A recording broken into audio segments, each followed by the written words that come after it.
Just a recap on what we were going through. I hope you can all hear me. Okay, Yes, madam. thank you. So we were going through equity instruments last week. We started with ordinary shares, moved on to preference. Preference was a hybrid instrument. We discussed that. Ordinary share is a pure equity instrument, whereas preference shares had characteristics of both. It had both characteristics of a equity, pure equity instrument, and characteristics of a debt instrument. So you need to reason out what characteristics reflect the debt and the equity parts. Then again, we saw another hybrid instrument, which is convertible debt. This is different from preference shares. How is it different? In a preference share, from the time, from the day of issuance, it had both the features embedded onto it. But here, yes, it is a hybrid instrument, but from the day you issue, it remains as a debt instrument. It is on maturity that the holder of this instrument, remember the word, the holder of the instrument can decide or has the option to continue and let it mature as a debt instrument, or he or she could convert it into a equity instrument. So the option, the decision lies on the holder of the instrument. Issuer cannot make the call. If they are issuer is issuing a convertible debt, they are bound by the decision taken by the holder. If the holder decides, no, I don't want it to be converted into equity, I need my principal amount back on maturity, then issuer has to adhere to that demand, to that option. Okay. This we discussed as to why we called it as a low risk investment. Why? During the during the tenor of the debt instrument, you have a fixed income. Why? It's a fixed income instrument. Your coupons are fixed. Your payment times are already decided on. Unlike dividend, there's no uncertainty here. Again, on conversion or on the maturity date, the holder gets to make the decision here. If the holder feels, or if the holder has the information to decide, look here, it's lucrative or it's beneficial for me to convert it into equity and immediately sell off at a high point, yes, he could take that path. If not, if the share price is unattractive in the market, he could of course recall his principal back on maturity. Then after that, we saw a contemporary equity instrument, which is depository receipt. Depository receipt is an instrument or a global instrument, I could call it. Why? It connects local businesses to international investors. Either party don't have to directly enter the counterparty market. Local foreign investors don't have to directly enter into our local market, or our local business don't have to directly approach there. Through this, both their interests, depository receipt helps to meet the interest of both the parties. We saw what those interests are. So in depository receipts, there were two types, GDR and ADR. GDR, Global Depository Receipts, are pretty much issued in any country outside America or outside USA.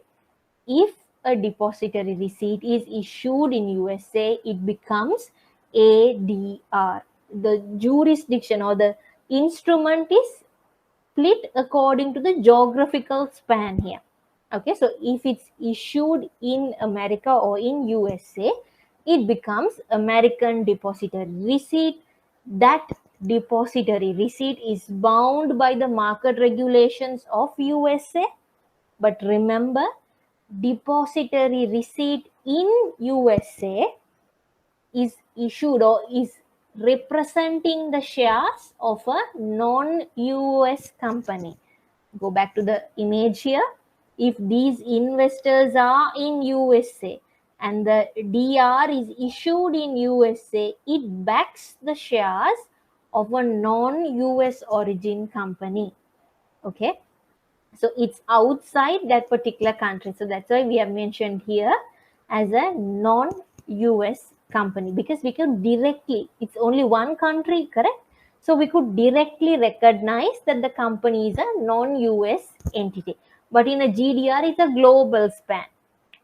We don't limit it to a country. Hence, we just term it as a foreign company to show that, look here, irrespective, let's take a country and the DR is issued in that particular country, the shares represents of foreign companies shares. Okay, that's how you filter out these key terms.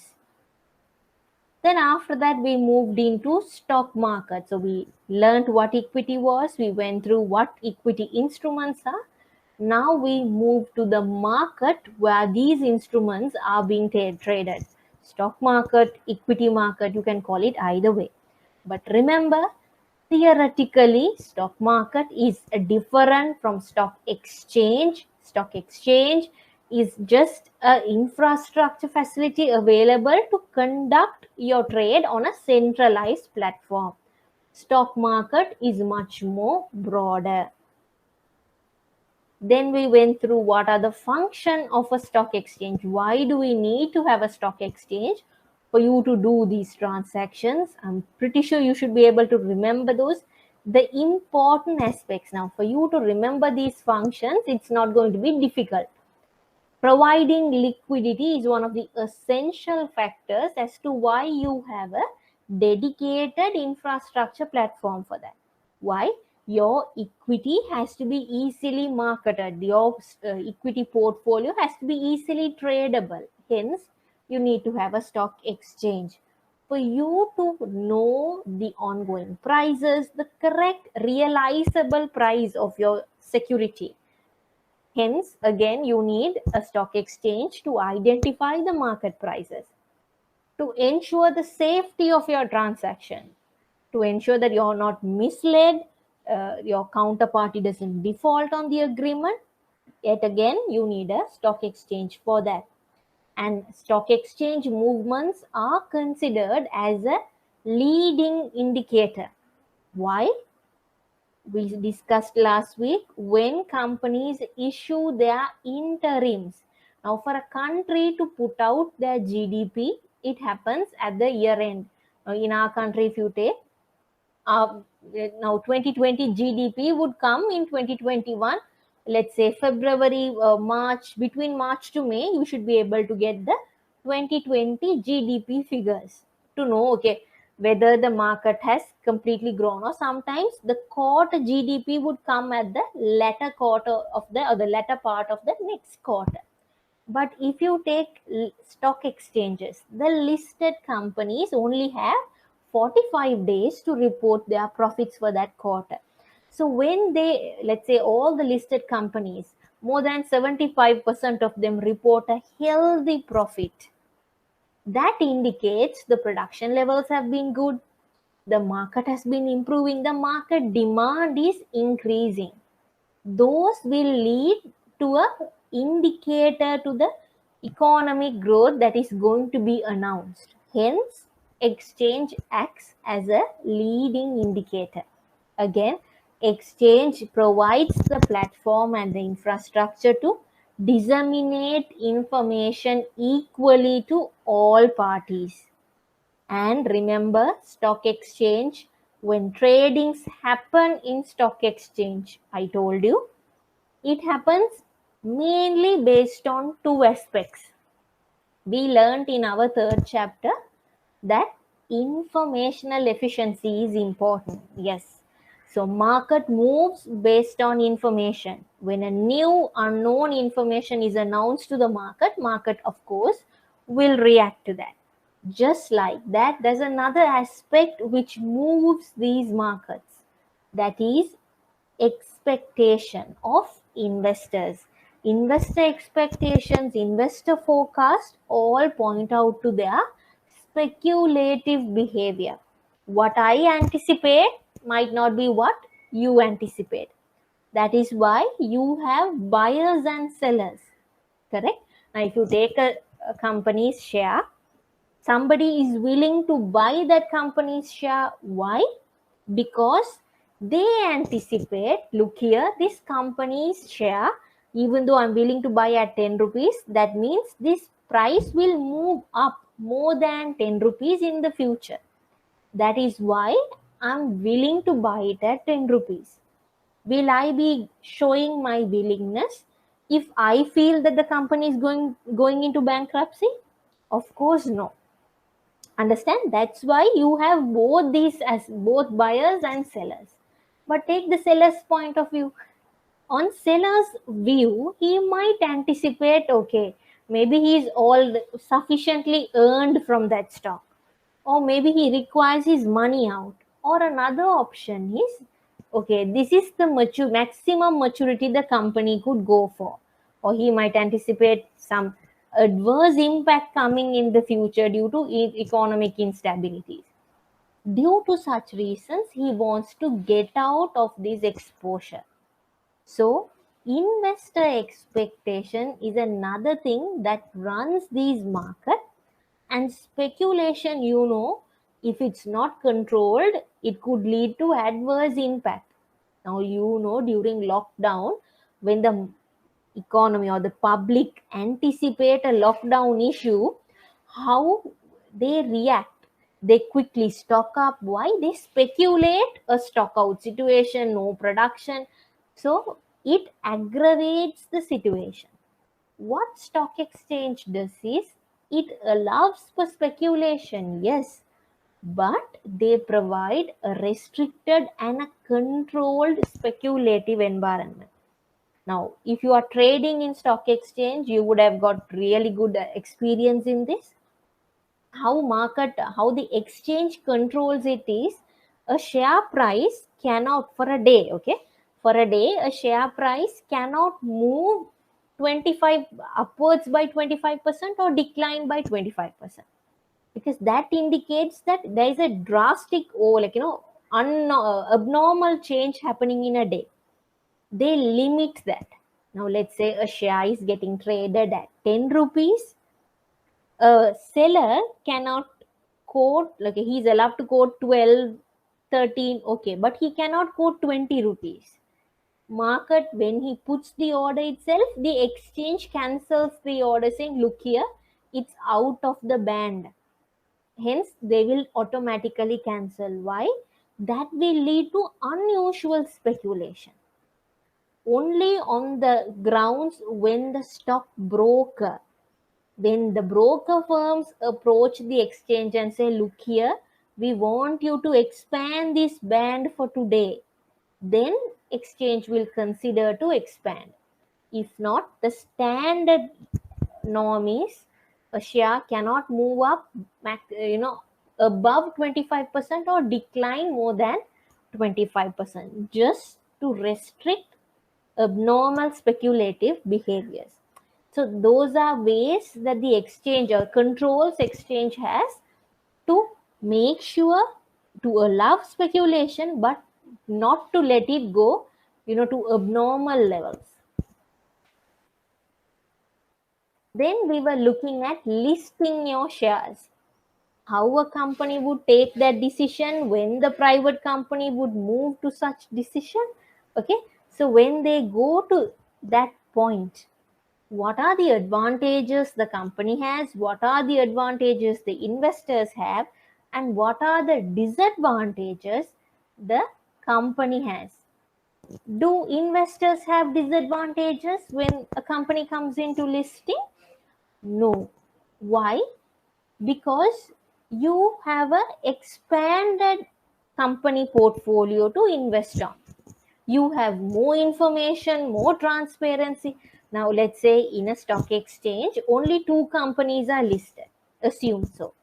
That means your money has to be either invested between these 2 companies. You have no other option.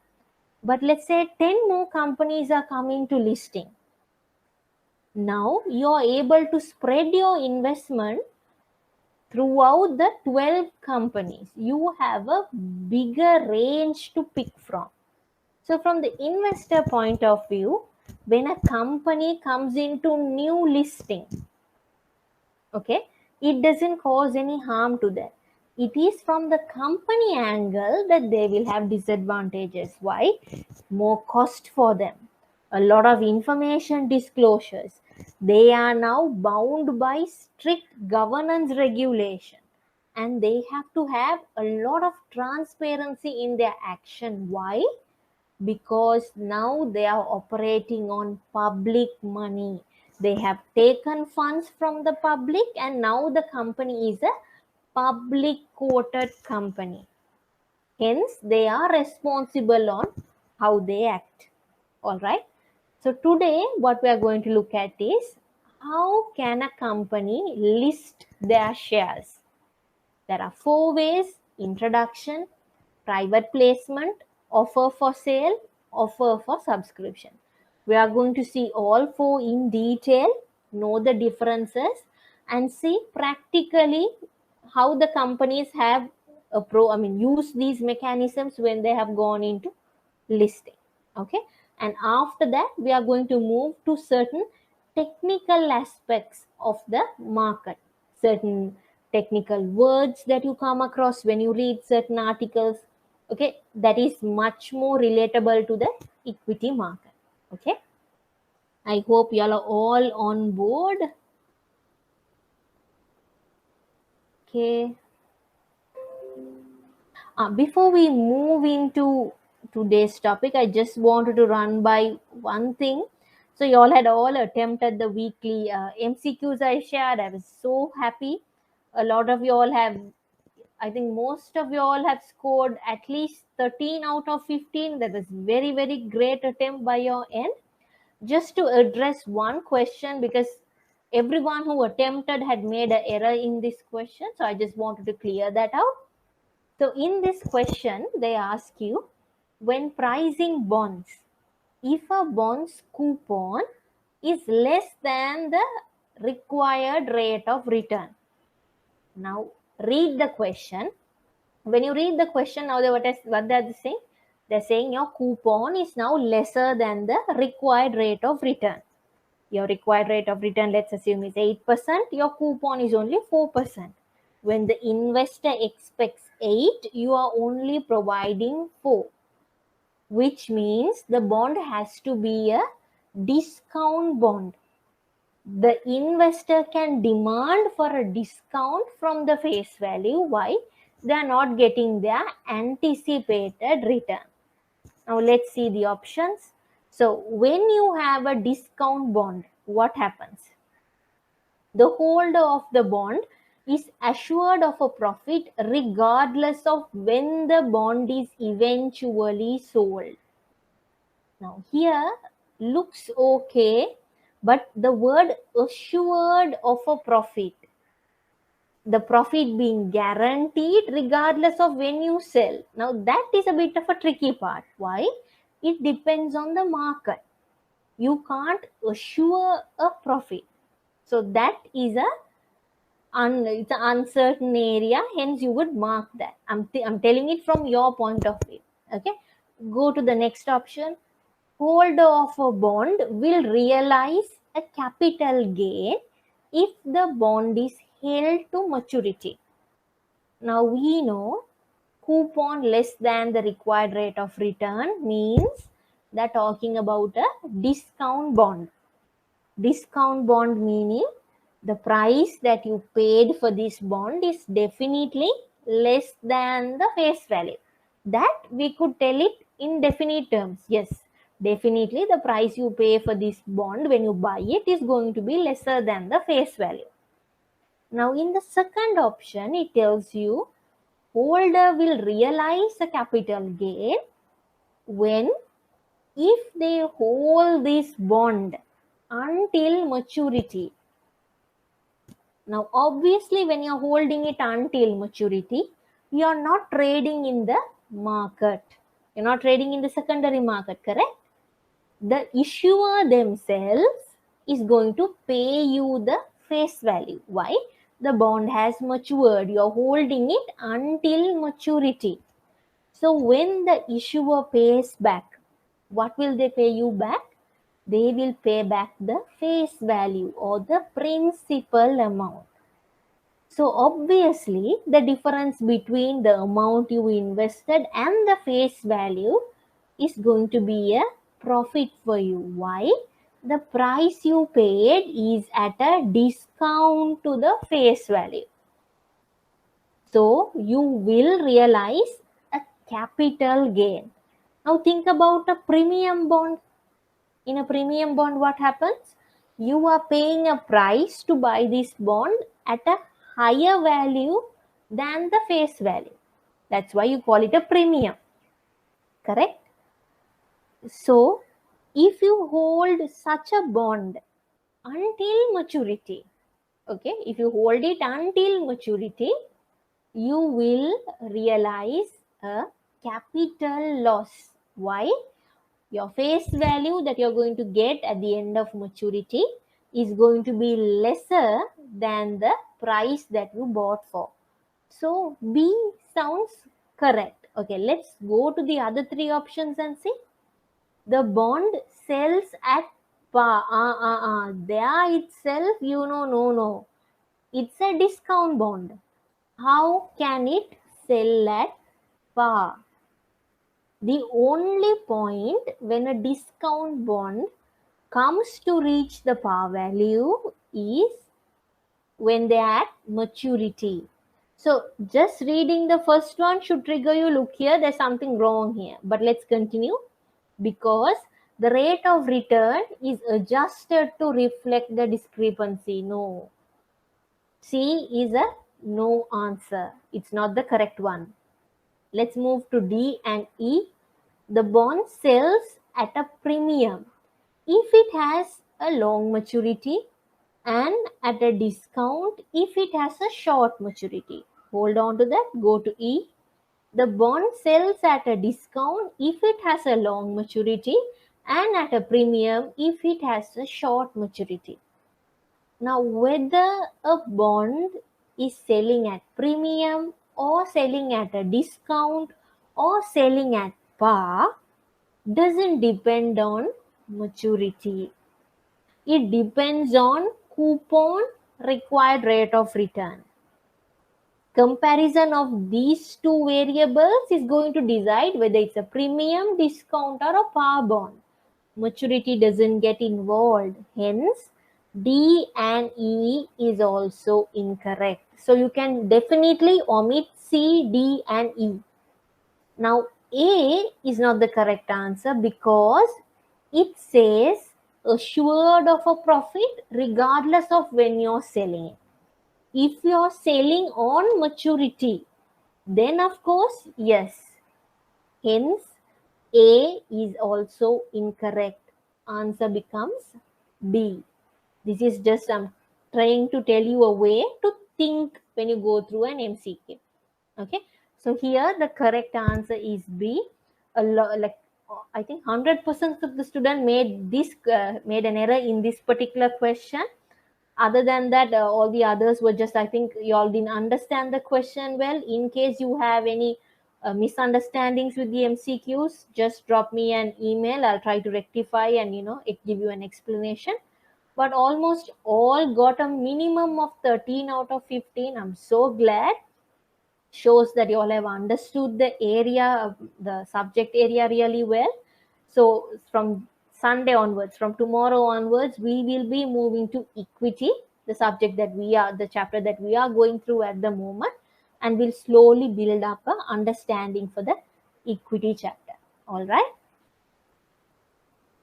And I want to share a video with you all so that you all can watch on your free time, just a YouTube link. It helps to get a better understanding of the equity market, because equity and debt market are very different, correct? So the thinking patterns change. So for you to get a very good understanding, I'll share that link with you all. Go through that. It's a documentary about stock exchanges, how it started, the collapse and everything. I think it's about 45 minutes to 30-minute video, but it's a great video to just watch it like a movie, a good learning for you. Okay.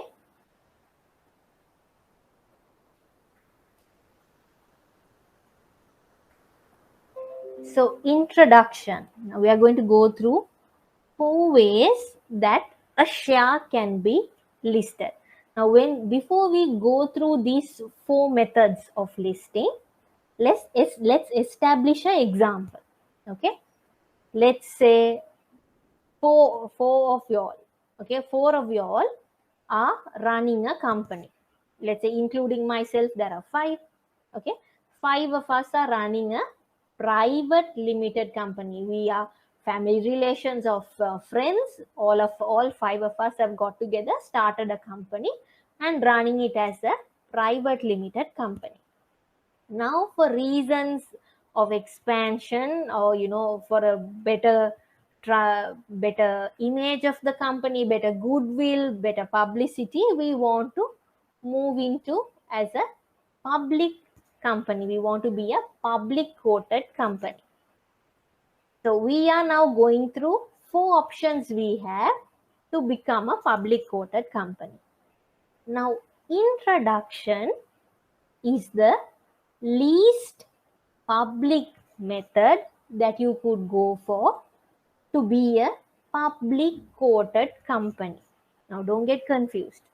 I said it correctly. What did I say? I said it's the least public method to go or to become a public quoted company. What happens here is, let's say all five of us, we are holding shares, 20% each. We want to be a public quoted company. What we do is, we quote the entire existing 100% of the shares at the stock exchange. The existing shares are as it is listed in the stock exchange. We are not issuing new shares. We are not asking the public to invest in any shares. We or the company is not getting any new money. Only thing that happens is, our shares or the five shareholders' existing shares are listed in the stock exchange. We get no new money. Why? We didn't issue any new shares. Correct? We didn't issue any new shares to the public. Our existing shares are taken for listing. We are not asking anyone new to come in and invest as well. So there is no new money, no new investor, no new shares. Just our existing shares are listed in the stock exchange. You would be wondering, why are they doing this? A reason for them to do this is, it's one of the easiest method to list. Why? You're not asking people for money, right? You're not going to the public and asking them to subscribe. You are listing your entire shares in the stock exchange. Hence, it's one of the quickest and least costly method for your company to be a listed company. Of course, after you get into listing, your shares become tradable. That means your existing shares are now tradable in the stock exchange. Five of us are there, and let's say I want to sell my shares. I can easily trade it in the stock exchange. Okay, so to give that marketability, to give that liquidity aspect as well, introduction is a good method to be listed in the stock exchange. What you need to remember is, introduction is a method of listing. It's not a method of issue, because you're not issuing new shares, you're not asking anyone new to subscribe, and the company doesn't get new capital. Remember those points. Then we move to private placement. So one option is, we can go for introduction. So just 100% of our shares are now listed in the stock exchange. Still, five of us are the shareholders. There is no any change. But if you or I want, we can quickly trade our shares in the stock market, sell our shares, and get someone else on board as well. Okay, but even after introduction, the 5 shareholders will remain as the shareholders. Only difference is our shares are now publicly tradable. All right, I hope you understood. Moving on to private placement. Now we started with the least public method. Now private placement is the second in line. Here what happens? Same example. Let's say 5 of us. Now we want to be a public quoted company. All right. But we need some money. We need some additional money. So what we do is, now we are planning to issue new shares. Now what happens here is, the new shares that you are issuing, you are not going to the public, to unknown people. You're not going to approach them and ask for money. What you would do is, now if it's 5 of us, I will say, look here, I have one of my friends. They are very high net worth. They would be very keen to invest. Let's approach them. You will come up with another idea. Somebody else will come up with some other idea. So privately, we are approaching investors, talking to them, telling them, look here, we are going to issue some new shares. Do you like to invest? Our company is so and so. Our future plans are so and so. So here, you will privately approach. You are not going to make any advertisements. You are not going to make any, who about it. No any, paper articles about this. You privately approach and sell your shares, the new shares. So here, yes, you will issue new shares. You will get new capital, but you approach a small number of high net worth individuals or high net worth investors and provide a private offering to them. Now, why they choose private placement is, it's very easy for the company. Now, approaching, if you go for a public share, there are investors who buy just one share. One share for 10 rupees, one share for 50 rupees. So, but the cost to get that one shareholder is very high. Why? It's a public issuance. So you have a lot of audits, you have a lot of regulations, a lot of advertisements to do. Okay, but here, private offerings. Sometimes you should be able to sell the 100% of your new shares to just one party, or just two parties, you can sell the entire offering. So you're able to get sell a high, big chunk of your offering through private placement. Now, I want you to think about something. Now, you should be thinking at this moment, okay, they are going for private placement, approaching private shareholders. They are approaching investors privately and selling their shares. Then why are they going for a public listing? They could rather wait like a private limited company and get that new investor on board. No?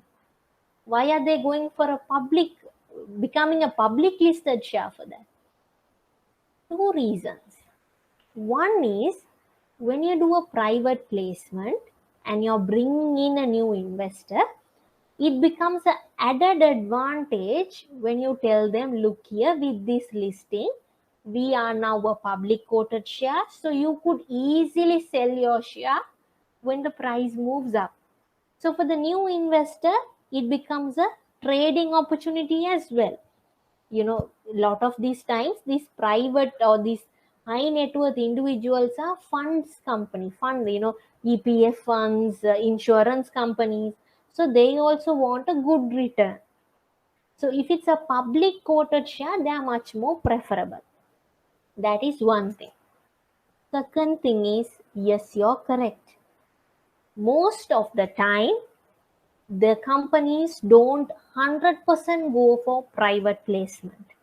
What they do is, they combine private placement with a public offering. They combine the two. They will advertise to the public, look here, we are selling our shares. If you want, you could subscribe. But at the same time, they will have a certain portion of the new shares and approach investors privately and sell a chunk to them as well. Okay, that's why using a private placement, they become a public quoted company. I hope you're clear. Now we are moving to the most public ways of raising money, issuing shares, and becoming a public quoted company. What are those two methods? You have offer for sale and you have offer for subscription. Here you have two methods, but the similarity between both these methods is you are approaching the public. That is the similarity between both these. You are approaching the public to, allowing them or inviting them to invest in your company. That's the only similarity between these two. What is the difference? Now remember, we had an example, 5 of us running a private company. So in an offer for sale, we are going to list our shares in the stock exchange, but we are not issuing new shares. We are not issuing new shares. One of us are selling down our share. Now let's say I have 20% of this company. I will say, okay, let's go for offer for sale, and I will sell down my entire exposure or my entire investment to the public. So new shares are not issued. All the balance 4 will have the same number of shares, same exposure, percentage of investment. What happens is one shareholder is selling down their investment. That number of shares become available to the public to buy. Okay, new shares are not issued. Now think about this arrangement. Okay, 5 of us, one person is selling down their shares to the public, then it becomes offer for sale. Why? One person is selling it. And then using this method, you become a public quoted company. Why? You are offering your shares to the public. Now let's say the public is public investors, or certain handful of investors are now investing on your shares. Okay, who will get the money? I am the shareholder who's selling. We have a company that we have the investment on. Will the money come to the selling shareholder, or will the money come to the company? Money will come to the selling shareholder. If all 5 of us are selling, then all 5 of us will receive the money, and all 5 of us will exit from the company if we are selling it 100%. If I am the only one selling, then entire money will come to me. Benefit for the company is they become a quoted company because of that. The existing shareholders have now invested in a tradable equity instrument. The liquidity for their investment is very high. The company will have a better goodwill, better image as a public quoted company. They don't have new money because of this. So remember that. Offer for subscription. Here it is an invitation to the public to come and invest, and the instrument is new shares. Yes, 5 of us are shareholders of this company. Now we are going for offer for subscription. So the company will issue additional new shares to the public to come and invest. Then all 5 of us as shareholders plus the public who subscribe will become the shareholders of the company. We will remain, existing shareholders will continue to remain as shareholders. No one is selling down. New shareholders will come on board. Here, existing shareholders' investment can get diluted by you are issuing new shares. Shares that were not previously in issuance. These are brand new shares you are issuing to the public. Here, will the shareholders get money? No, nobody else is selling down. It is the company that is issuing new shares. So the money will come to the company. So it's a method of expanding or raising equity for companies' expansion efforts. Okay, I hope all these 4 methods are clear to you.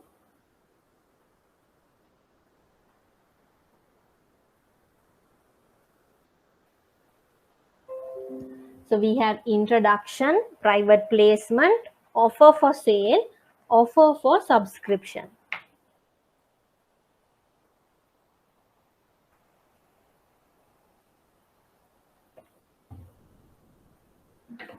Now when you're approaching to the public to invest, how will you approach the public? Of course, you need to put a lot of advertisements. You need to make your company more visible to the public, because will the public put money to a company that they don't know at all? No. They would want to know what the company is doing, what the company is like, who are the directors, who are the shareholders, what market are they operating in, who are they selling to, all these information. So what do? What does the company do in such a situation? Will you advertise in the entire paper of all your information? You can't do that. Will you be making announcements of who you are every day? No. What you would do in a public issuance, let it be offer for sale, offer for subscription, you will issue a document called prospectus. Now remember, prospectus is issued when you are going for a public issuance. When I use the word public issuance, you need to remember there are 2 ways to issue to the public. It can be offer for sale, it can be offer for subscription. So in both these methods, you will be required to issue a prospectus. This document will have all the information needed for the new shareholders or for the prospective investors to understand the company market, and get hold of their history, understand how they have priced this share, how did they arrive at the issue price. All these information are available in the prospectus. Now what happens at introduction and private placement? Don't you have to share information here?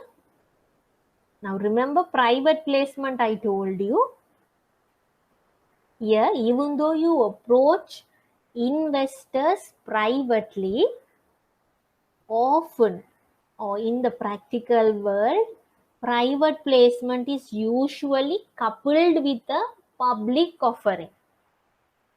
So when a public offer requires prospectus, most of the time private placement will also get to approach or refer the prospectus. If not, if it's a PO private placement, which is highly unlikely, okay, mostly what happens is there is a public issuance, and with the public issuance they take on private placement as well.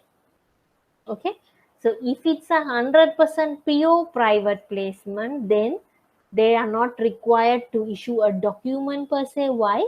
They are approaching someone privately. They could make private road shows. What do you mean road shows? They have presentations, meetings, discussions. Through that, they could, of course, give information about the company. But most of the times, 96% to 98% of the time, private placements are always coupled with a public offer. Therefore, a prospectus is also available for private placement. They could refer the same prospectus. Now, introduction.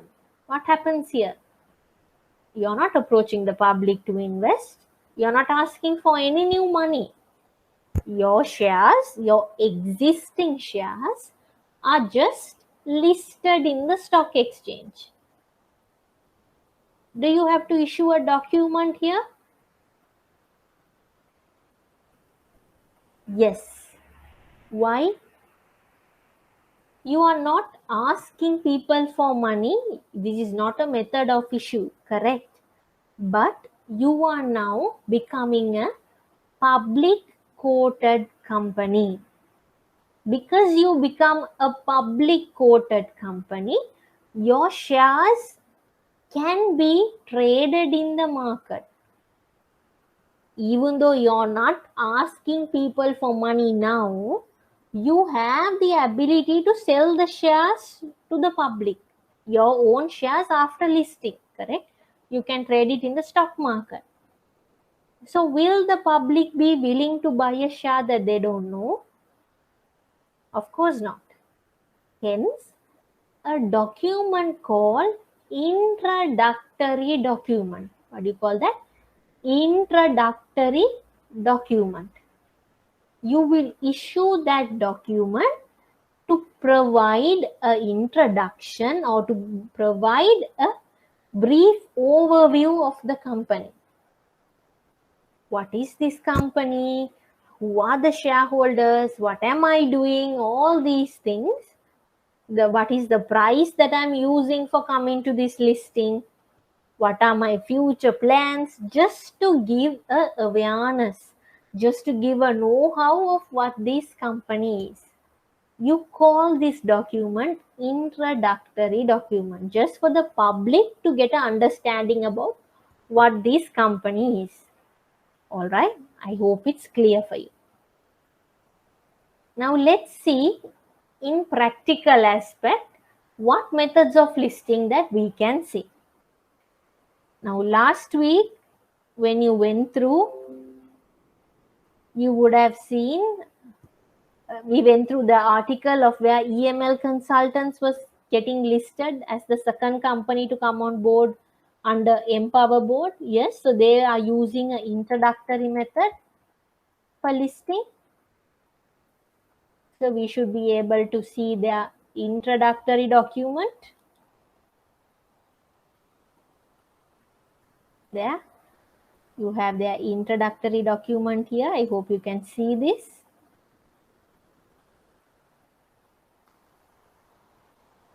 So this is only 160 pages, brief in terms of stock exchange, because if you take a prospectus, there are about 6 parts to a prospectus. Each would be very bulky. It's a huge, most of the time you don't get a hard copy. It's the soft copy that goes.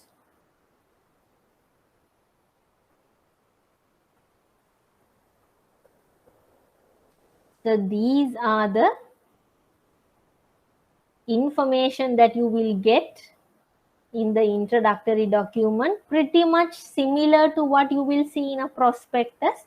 But in a prospectus, they are required to disclose how they will use the money. Why? Because it's a public offer. How they are going to use the money they are getting from the public, they need to disclose that. But here, no need, because it's only a introduction.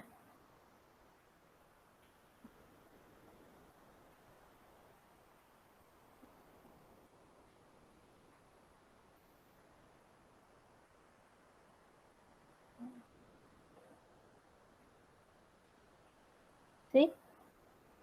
So here they are going in for an introduction method. no any requirement for them to, disclose how they are using their money. See, why are they coming for a listing? To enhance governance structure, to provide liquidity for their shares. So here you can see, because it gives them an exit mechanism in a future date. So this is the reference price at which they are issuing. So it was at 2 rupees, and where they are right now, you could see that.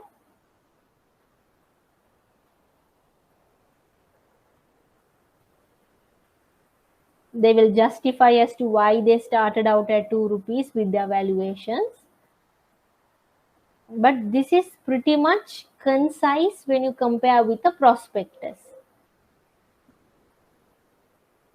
The company structure, who are the shareholders, all those details are given, so that the public is they are aware about what this company does, how are they running. Okay,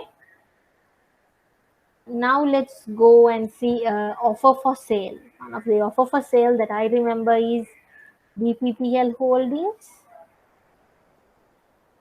So as an individual, I don't know whether you have heard about this company. When this company came in for listing, I hadn't heard about the company. So hence, prospectus gives you a chance to get to know the company. What is this company? What they're doing? What are the brand names of this company? All those are ways for you to get to know the company. Now, if you take John Keel, SoftLogic, those companies are already visible to us. Okay, but now even if you take Damro House of Fashion as a private entity, we would know them, but there are certain private entities that we don't know. So to make the public more aware about their operations, prospectus and introductory documents are needed. Here you could see, can you see prospectus in 3 parts? There we just saw one introductory document. Let's go to part 1 of the prospectus. How would you know what method of listing they have used? Can you see here? Offer for sale. There clearly it tells you this is an offer for sale. So before we go through this prospectus, we should be able to see a selling shareholder. We should be able to see that the selling shareholder is getting the money, not the others. Hence, we won't get an idea about how they are going to use this money. Why? Because the money entirely goes to the selling shareholder. So we could, objective of the listing would be to get a better name for the company, to get more liquidity, things like that. So let's see whether we could see that.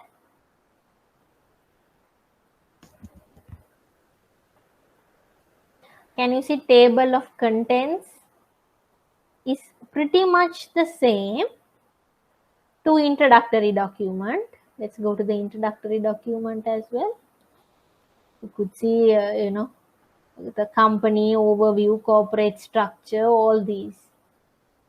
But in a prospectus, you will have additional 2 parts. What is that?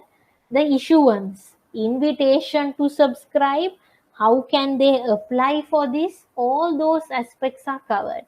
But here, there is no such thing. Why? They are not inviting anyone to invest. They don't have to apply for shares as well. Okay.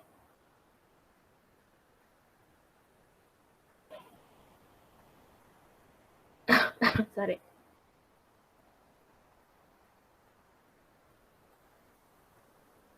Can you see here?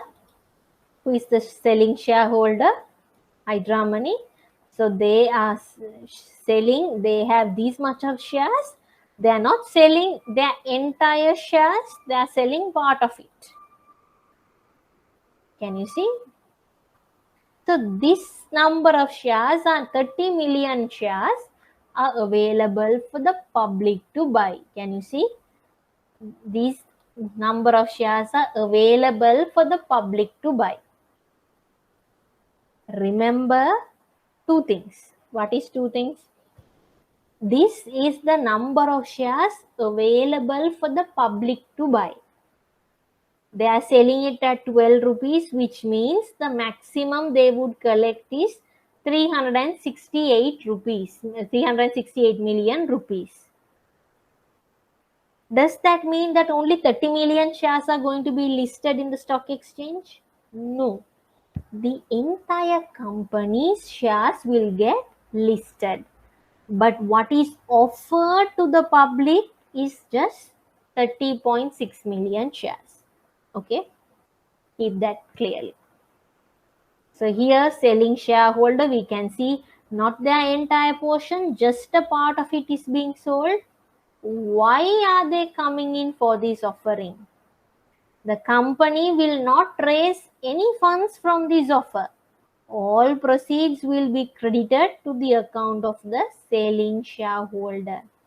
Benefits to the company is creating liquidity for its shares, improving its brand name and image with its client base. It is for these benefits that they have opted to be a listed company. They don't get any money from these proceeds, but the benefit is outweighing the costs of listing. That's why they are moving into being a public quoted company.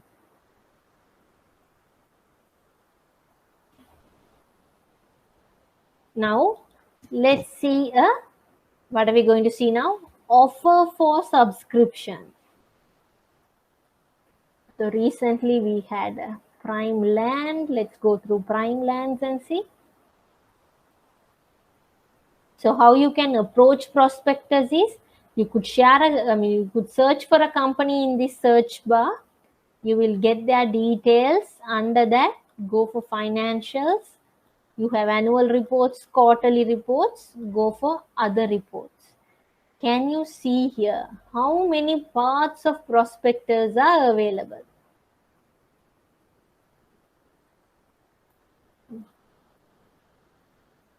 Let's go to the first part.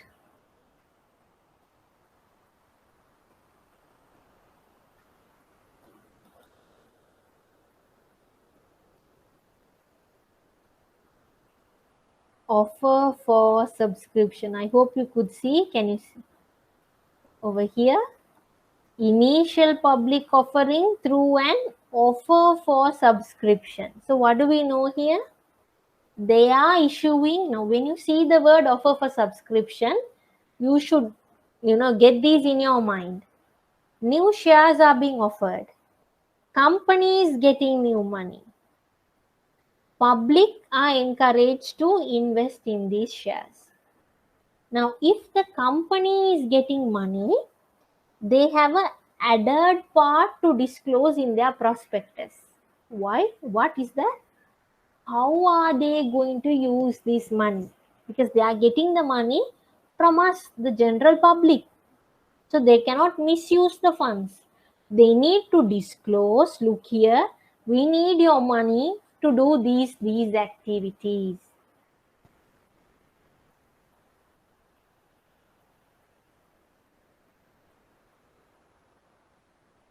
This is one of the best documents to market yourself about the company. Okay, so you will get a lot of information through a prospectus. The nature of the new ordinary voting shares, size, public, purpose of listing and objectives of listing. So let's go into this. Okay, here can you see new ordinary voting shares are being issued. New, no one is selling it here. Brand new shares are being issued to the public. Let's see whether we could go through their reasons of listing.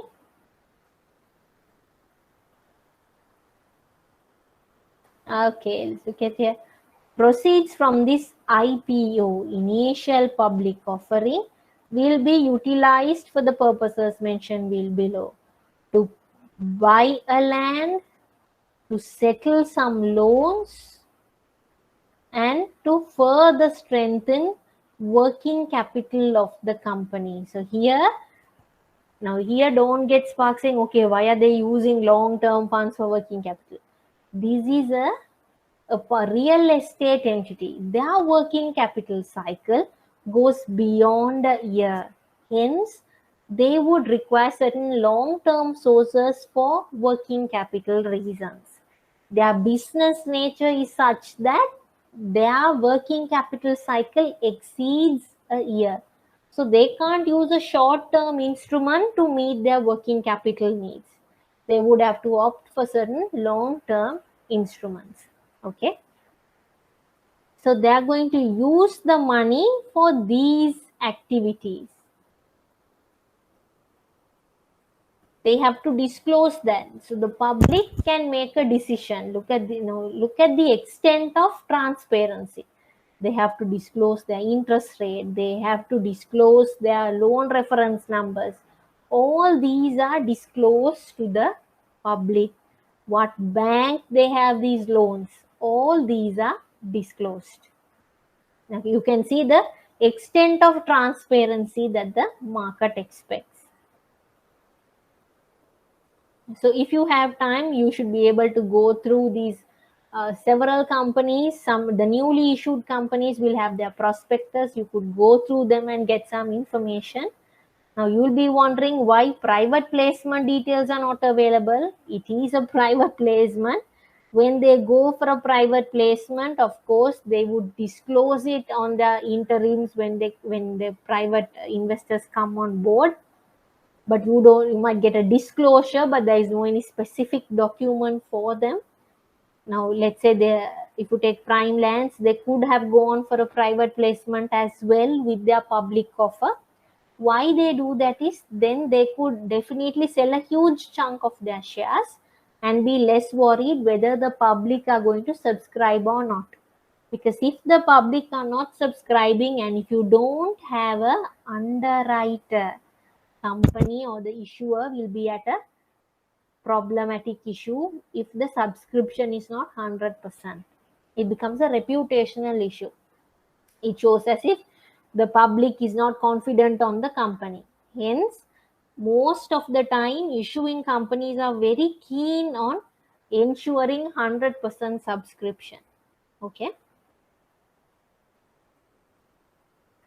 Now when we went through this prospectus, we came across this word called initial public offering.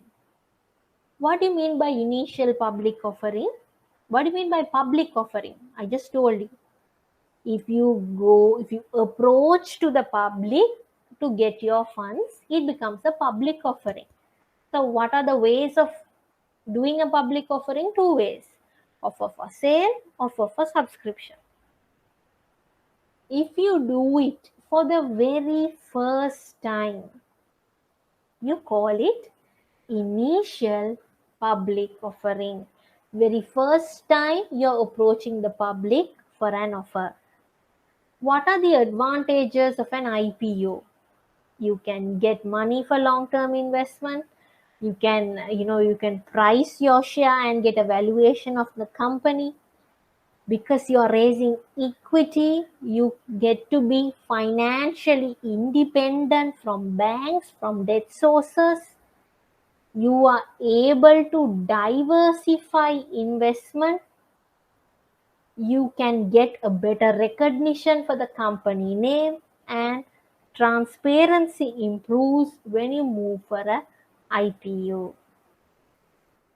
What are the disadvantages? This is your first public offering, a lot of scrutiny, a lot of regulatory concern. You will have to approach a lot of specialists to get their advice. Hence, issuance cost is very high.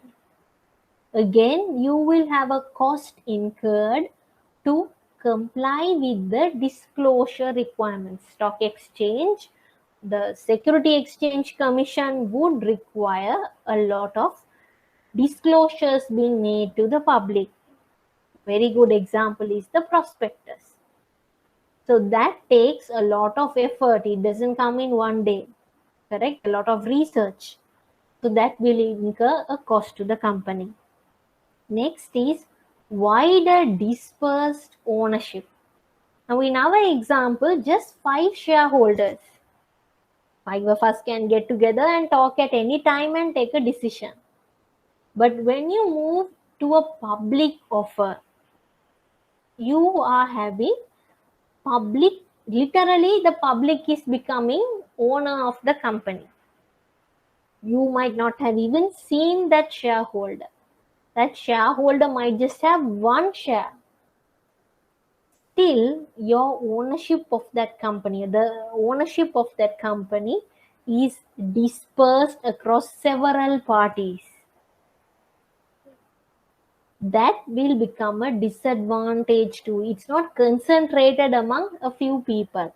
A lot of them can come in as owner and shareholder of the company. Separation of ownership and control, which causes agency problems.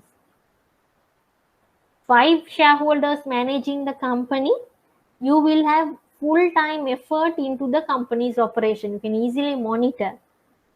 Assume there are 1,000 shareholders for a company. Can you every day monitor what they are doing? The separation becomes much more larger. Why? You meet them only on annually, or let's say for one particular meeting when they call for a AGM or a EGM. If not, you don't get to see their progress. Hence, it creates a room or opportunity for the management team to go in a different way, opposite to the shareholder interest. Okay. Divergence of managers and outside interest. That's also another aspect. Why? The investors' interest might not coincide with the managers or the management team's interest. That's another difficulty in IPO. Why? You have too many investors. Information asymmetry between the old and the new shareholders. Now, that's a very important thing. Now, 5 of us, we will have better knowledge of this company. As shareholders, we would have seen, we would know how this company can operate, what are the issues in this company, issues in the manufacturing, issues when it comes to the market. We hands-on have experienced it. Even though we disclose, put it on a prospectus and share to the shareholders, they might not know certain information. Get it? That will lead to an information asymmetry problem between the new and the old shareholder.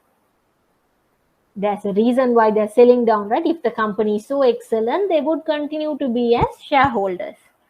So one of the disadvantages in IPO is that finally you will get some new shareholders whose focus is on earning quick money. Now, this is open for the public. There are some investors who genuinely come in on board to, invest on the company, improve the company, get a better return and exit. But there are certain quick traders who get into the company with a view to hold this share for 3 months, sell it quickly and get a better return. So what they would do is they could force the management to take certain decisions which are not good for the long term of the company. Short term, you get high profits, but in the long term, the going concern is threatened. So if you get these shareholders as the new shareholders, the company might suffer. You could see in the documentary I'm going to share, they would talk a lot about this. There are certain shareholders who demand for a lot of profits. They expect a lot of profits. So to meet that, company could take some very sudden or very drastic changes which would create short-term profit, but in the long term it will impact everybody. Okay, so these are the disadvantages of moving into a public offer. If it was a private entity, for example, the 5 of us continue to remain as shareholders, we have interest on the company's future. We are there in for the long run. Hence, our decisions would be to the betterment of the company as well. But if you open up to the public, there is a possibility where the new shareholder would come in with a short-term thinking. Now we are moving into types of stock issuances. Now when you come to the stock market, we first saw what methods of issuing, methods of listing in the stock exchange or going for an issuance. 4 ways. We saw how those 4 are different, what are the documents, how you can see it in the practical world. Now we are going to see the types of stock issuance. Now we saw IPOs. Now we are going to go through other types of stock issuances or transactions that you would see in a market. You will see bonus issue, you will see rights issue, you will see stock split, share split or stock split. Stock split and share split is very famous in our stock exchange at the moment. I think from the beginning of this year, it's one of the most talked about share transactions that you would see. And stock repurchase. Okay, these 4 are one of the most common types of share transactions that you will see.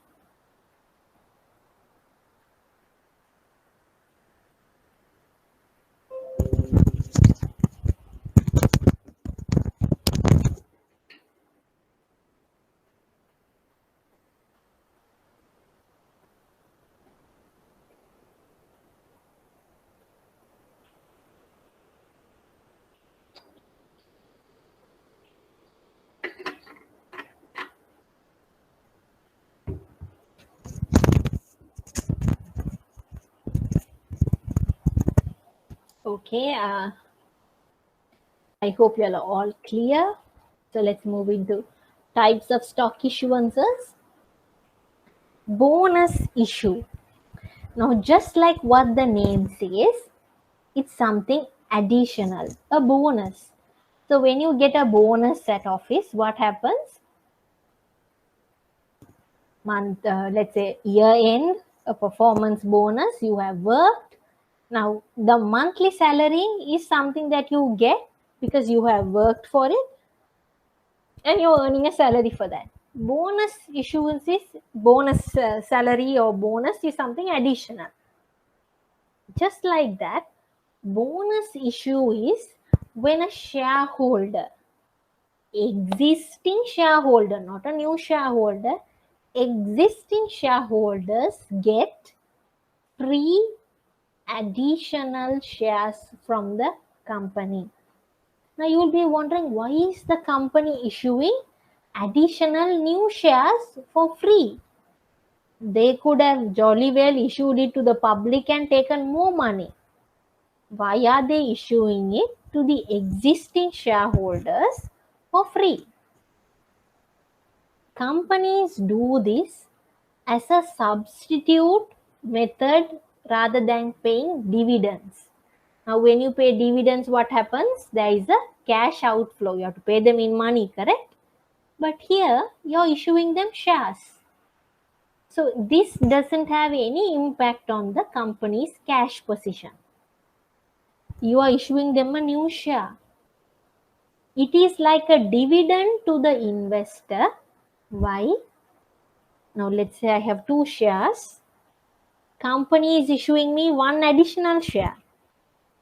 Now, I can sell this 1 share in the market to that market price, and that will be like my dividend. Correct? That will be like my return. Hence, companies use it instead of a dividend payment because they might not want to cause a strain on their cash flow. Okay. Another reason why companies go for bonus issue is when they have a lot of reserves. What do you mean by reserves? The retained profits. Yes, when the company is earning a profit, they will pay out some portion as dividend. The balance is retained in the company as reserves. Correct? So that will keep building up and increasing the equity or the total equity of the company. The company would want to capitalize the reserve. What do you mean by capitalize the reserve? They have a larger reserve retained profit. They want to convert this retained profit into shares, into stated capital. So a method to do that is they will issue new shares, not for money, absolutely free, using the retained profit. So what happens to the stated capital of the company? Now remember, we learned two terms: stated capital, market capitalization. What happens to the stated capital of the company? It will definitely increase. Why? You have more number of shares now. More number of shares, same face value, no any change in the face value. So stated capital will increase. This is called bonus issue. Now, another way is rights issue. What is rights issue? Here, the existing shareholders will get additional shares. Okay, it's just like bonus, they are getting additional shares, but not for free. They have to pay an amount, they have to pay a price for these shares, but that price is lesser than the market price. Let's say the share is getting traded. Let's say this particular company share is now going at 9 rupees and 80 cents. They are coming with a rights offer. So their rights offer will be less than this particular price. 8 rupees, 7 rupees and so forth. And who is entitled for this rights issue? The existing shareholders. Existing shareholders have the right to buy the rights issue at that lower price. Now what happens here? The company is getting new money. Correct? They are getting, even though it's not the full price, still they are getting some additional money. That becomes a cash inflow to the company. So hence the company is at a benefit. What happens to the investor? Investor is also at a gain. Why? In the market it goes for 9 rupees. You have the ability to get it at 7. So that becomes a gain to the investor.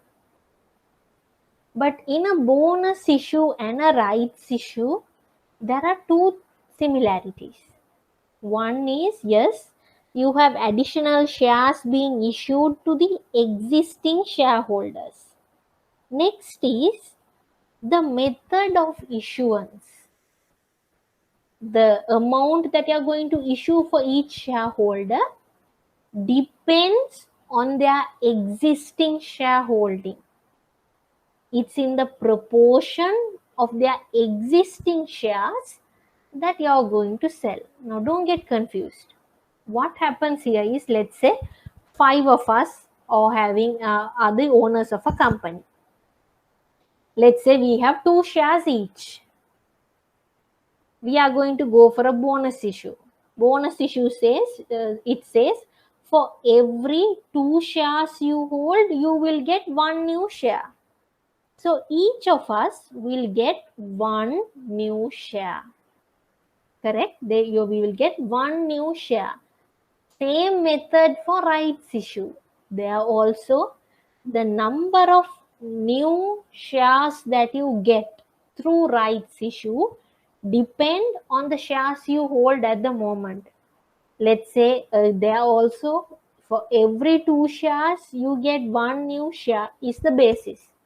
And let's say I hold 10 shares, then I will get 5 new shares through rights. Let's say you are holding only 4 shares, then you will get only 2 new shares. The basis remains the same for bonus and rights. Depends on your existing shareholding. Okay. Share split.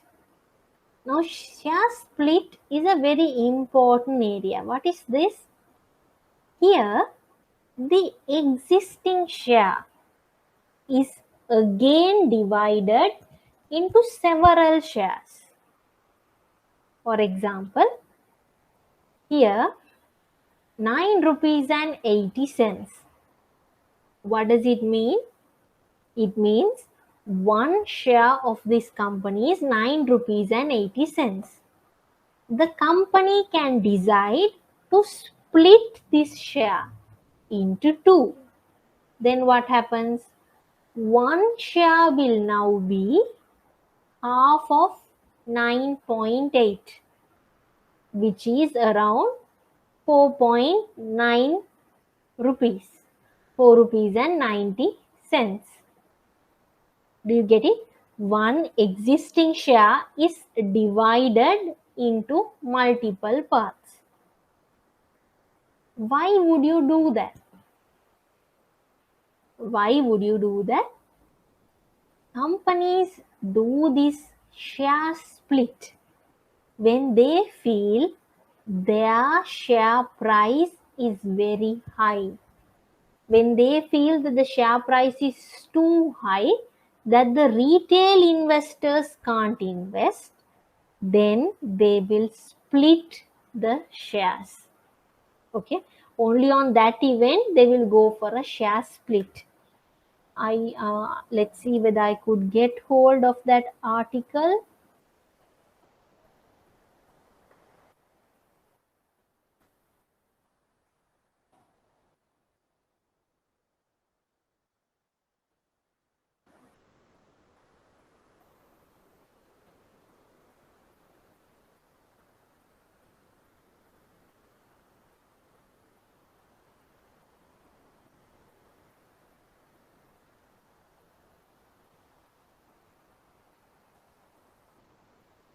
So here we have that. So this was at the beginning of this year. The entire Haley's group had gone in for a share split.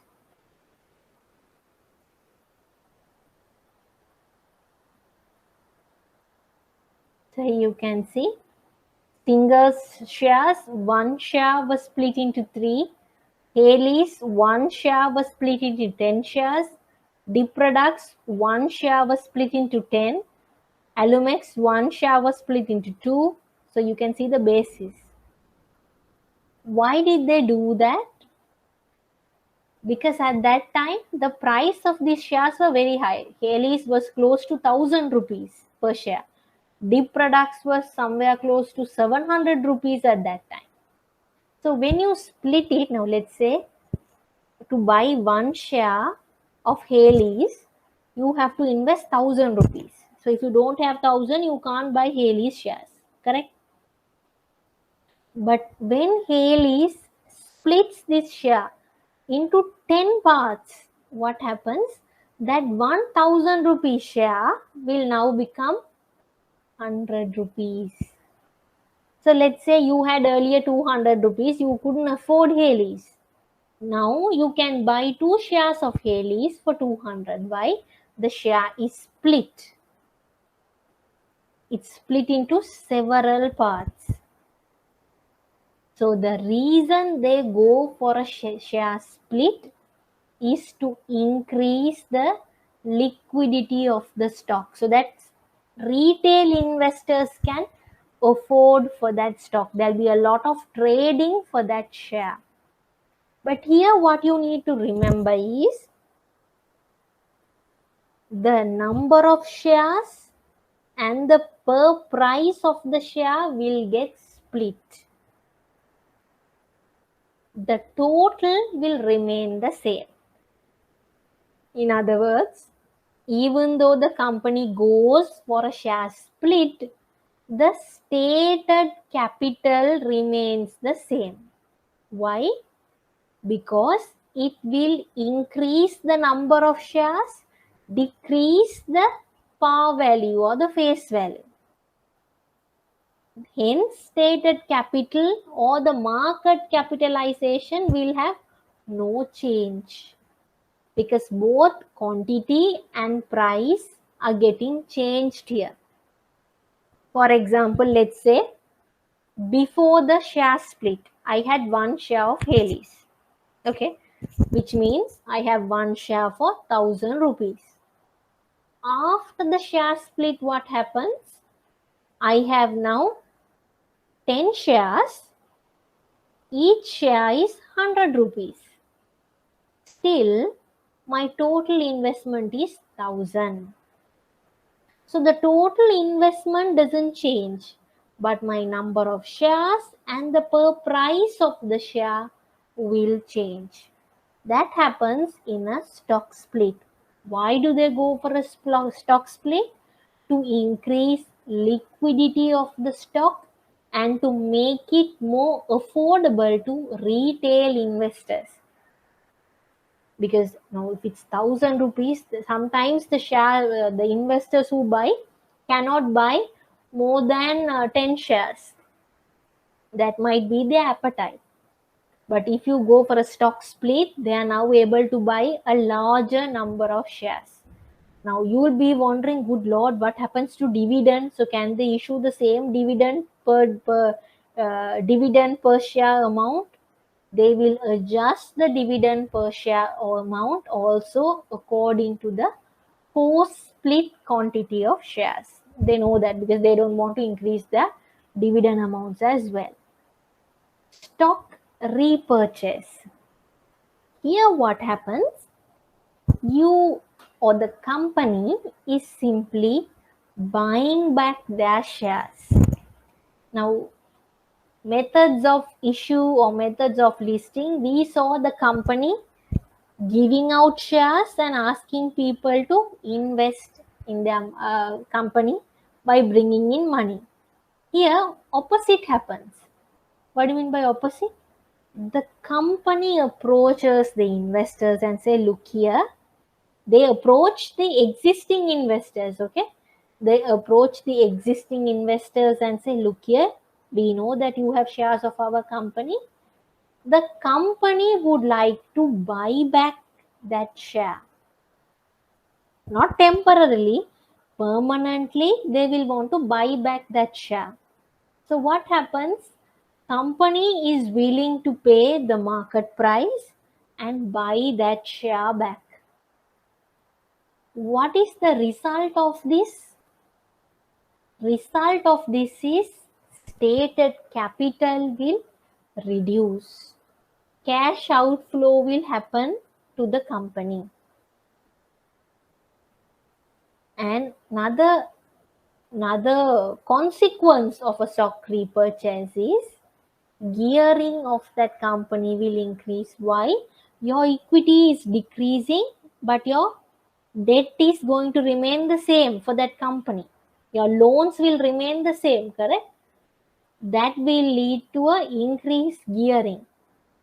So you have to remember that the company might be more dependent on debt sources. Hence, stock repurchase is done by very strong entities. For example, it will be Nestle. John Keells did it recently. I think in 2019, 2020, yes, they went for a stock repurchase. When they are established and they want to reduce the number of shares in issue, they could opt for stock repurchase. Now, this happens when they have a cash excess. Okay, when they have a cash excess, they could go for a stock repurchase. So they buy back the shares from the shareholders for a decided market price. There is another transaction that you would commonly see in the stock exchange, which is called mandatory offer. What do you mean by mandatory offer? Now, this is a different type of offering. You can't call it a public offer. It is an offer made to the existing shareholders by another shareholder. Let's see what happens. Now let's go back to our initial example, 5 of us owning a company. Okay. Now 5 of us have owned a company. Now we have introduced our shares to the stock market, and let's say now we are a public quoted company. Good. Now I want to sell my stake. There is someone else, another shareholder also, who wants to sell their stake. So now there are 5 of us. Each one has 20%. Now both of us are willing to sell our shares, but we are waiting for a good offer. Let's say another party approaches us, another entity approaches us, and they are willing to buy shares of both the shares that these two shareholders own. So that will be 40%, and we actually sell.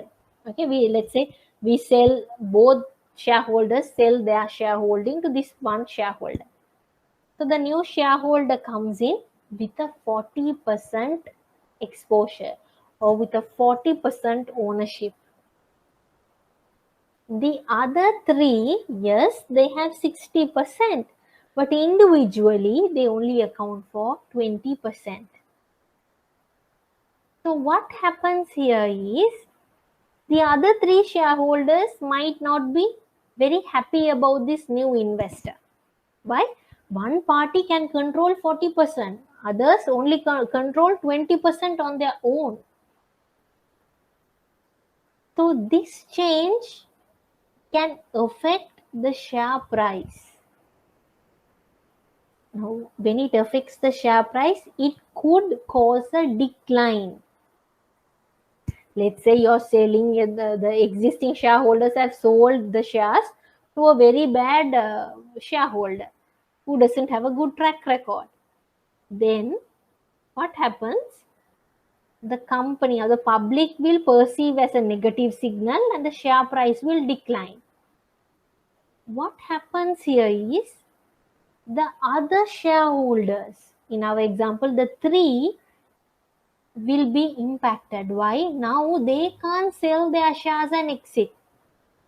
Even though they sell, they will have to sell at a lower price.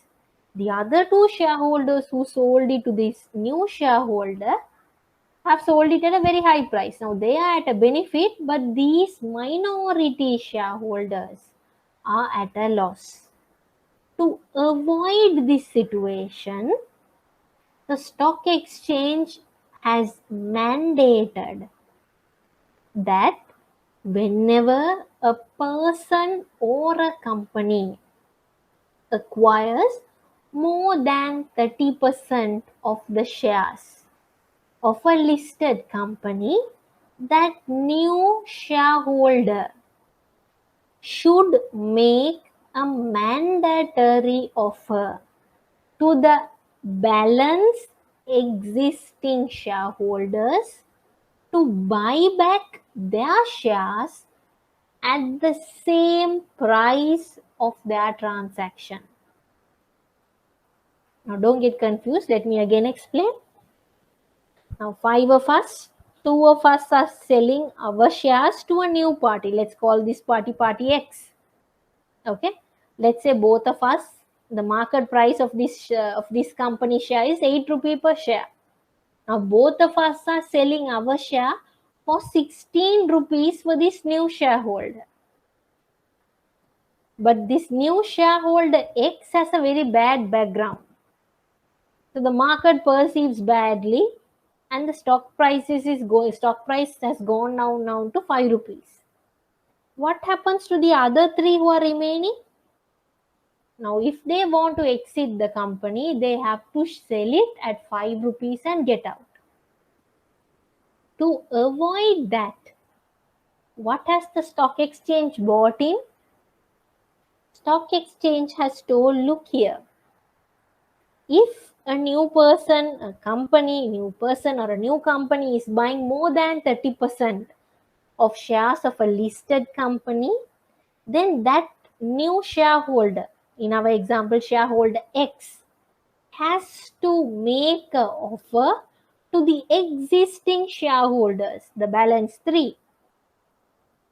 to buy their shares, the shares of the balance 3, at the same price that he bought the earlier shares. So the party X has to offer 16 rupees to the balance 3 as well. That is called mandatory offer. Why do they do that? So that the minority shareholders, if they don't like a significant new shareholder, then they can exit the company at the same price that the others exceeded. If not, there'll be a difference, correct? There'll be an advantage to one entity over the other. So to ensure that the minority investors are not impacted, the new shareholder has to offer the same price to the existing minority shareholders. So if they want to get out, they can accept that mandatory offer. If not, they could continue to be the shareholders. Let's go through an example.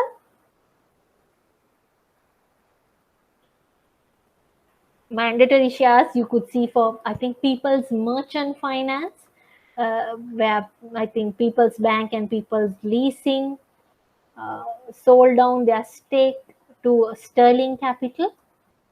So currently they are not, the People's Bank and People's Leasing are not the significant owners of that entity. Let's see whether we could see that announcement. It's one of the very old announcements. I think it happened in 2020, 2019, I guess. Let's.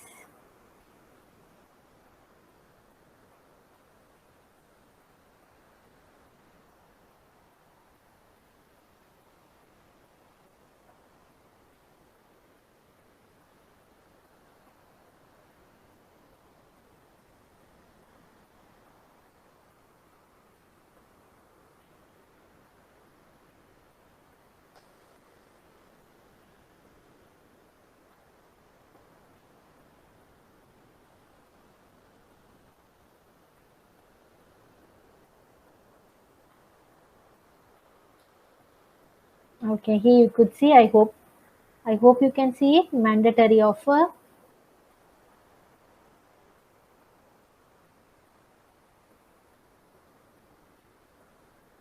Okay, I think when I zoom in, it doesn't come properly. Okay.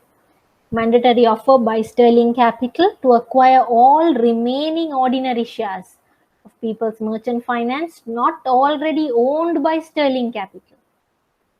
So at what price? It should be at the same price. Same price they bought it, okay?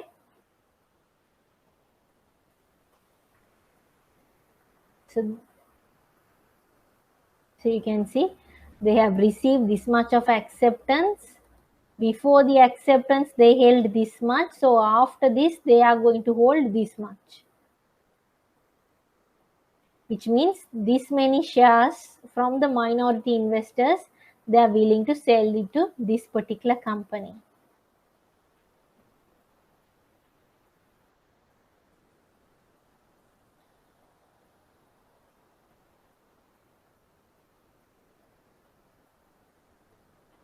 I think I still can't find the price document. Let's see one of the recent ones. Recently, Acme Printing and Packaging was brought over by Lankem Ceylon.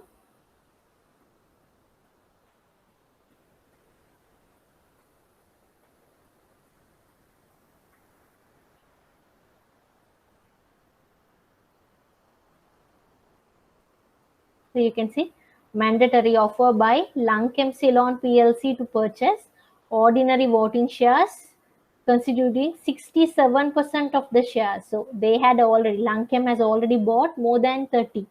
Hence, they have to go for a mandatory offer. See here, to acquire the remaining ordinary voting shares of Acme.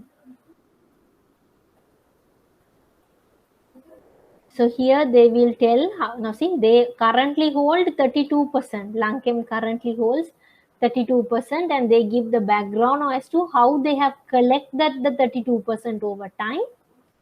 And there is one part I want you to read here. Let's see over here. Now see how the market is there to protect the offeror. Who is the offeror? So Lankem is the new significant shareholder who owns 30%. They have paid 12 rupees and 20 cents per share, which is the highest price, okay, to certain transaction. But most of their transactions happened at 12 rupees. Now they have bought 30% of that company, 30% of Acme. Okay, so they do a lot of share transactions to buy this. Okay, so here most of the transactions are done at 12 rupees. Okay, most of the transactions are done at 12 rupees, but one or two transactions were done at 12 rupees and 20 cents. Then what has the market required them to do? The market has mandated them, look here, you have to offer the highest price. You can't take the average. You have offered 12.20 to some others, hence 12.20 has to be offered to the balance minority shareholders to get their shares as well. Still, the company has made applications to application to revise it to 12, but very rarely they CSC would SEC would approve this, because they they don't want to cause any impartiality to a minority shareholder. They want the shareholders to be treated the same. So if one shareholder was offered 12.20, they expect the same to be offered to the others. Okay, so if not, it is the price at which you bought from that other shareholder, the same price has to be offered to the balance minority shareholders as well, just for you to get a clear understanding.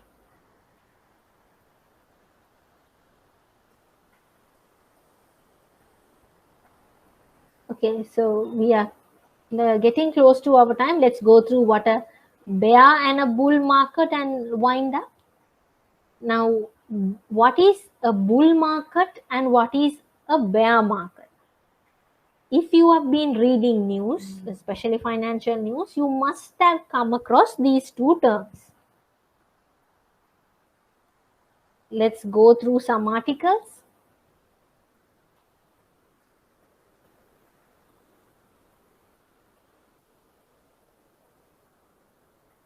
Can you see?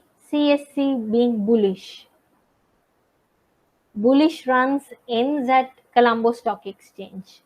Bearish run ends at Colombo Stock Exchange. So, if you see these terms, hear these terms, what does it mean? Now, here you can say 3-day bearish run, 3-day bullish run. Market has been bullish. So, these terms, what does it mean is what we are going to look at. Bull market. You know what a bull is? In this diagram, blue over here, this is a bull. Okay, so a bull is always with horns, and a bull is always, I'm talking about the animal. Okay, bull is always charging ahead. What happens? A bull will always go forward, go upwards. So in a bull market, when you call a market bullish, when you call a market a bull market, you are referring to a market which is expanding, which is growing, where the stock prices are always increasing. Day by day, you see an increase. That's what you call a bull market. A bull market is a positive sentiment market. You expect good things to happen. You expect employment to move up, GDP increasing, stock market picking up. That is what a bull market is. So in a bull market, or in a market with a bullish outlook, people are positive and optimistic that the share price, the country, economy is going to improve. If you talk about the stock market, in a bull market, you see continuous price increase. If I buy today at 90 rupees, in a bull market for sure, tomorrow I can sell that stock at 100. Day after, if I wait, if I not sell at 100 tomorrow, day after I can sell for 120. I definitely know the market is escalating. Hence, a bull market. Let's go to our exchange and see.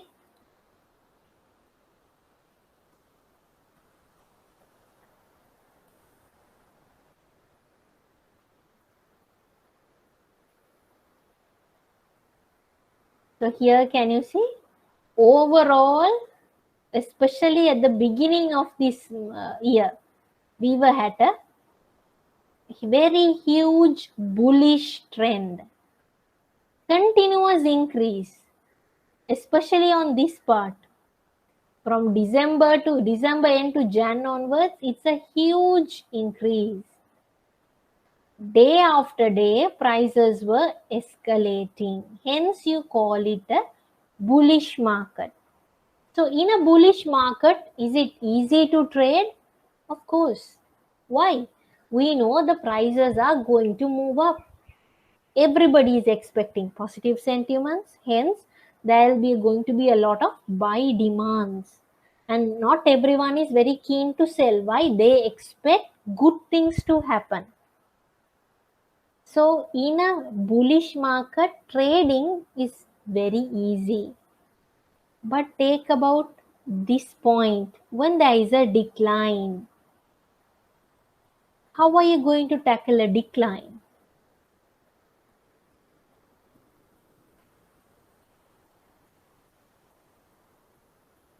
Now, can you see here?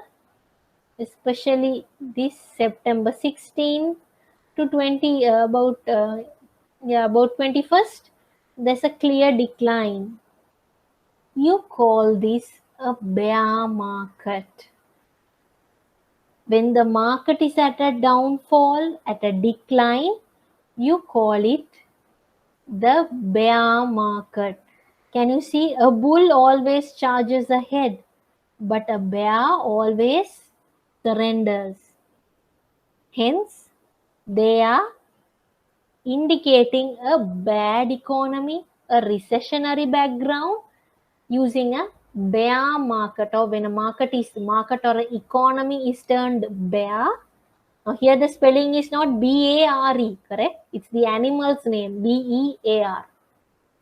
So in a bear market, you expect negative things. You don't have positive sentiments. Hence, the entire market is expecting a decline.